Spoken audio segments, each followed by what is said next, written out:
Hi, this is your BGS Michael. Today I brought you something very fine, the Injector and Manhole cleaning sets. The set includes everything you need to clean the injector shaft.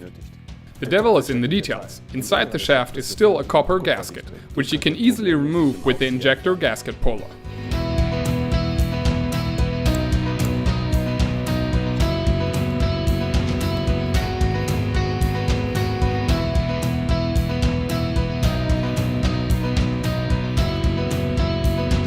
Very important, before we start cleaning we use the sealing sleeve, because underneath is the cylinder and you must not get any dirt in the combustion chamber. You don't need to worry about the sleeve falling through, because we have a cone at the end.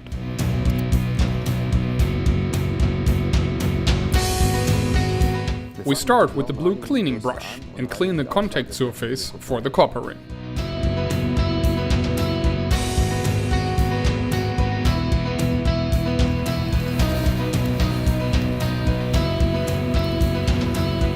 Now we can clean the outer walls of the shaft with the brass brush.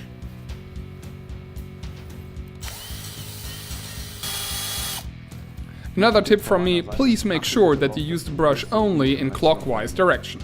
Before we remove the sealing insert again, please clean the shaft properly from any dirt. Before you install the new injector, it is absolutely necessary to clean the injector shaft so that no combustion gases escape or the engine power drops. Clean sweep! BGS Michael.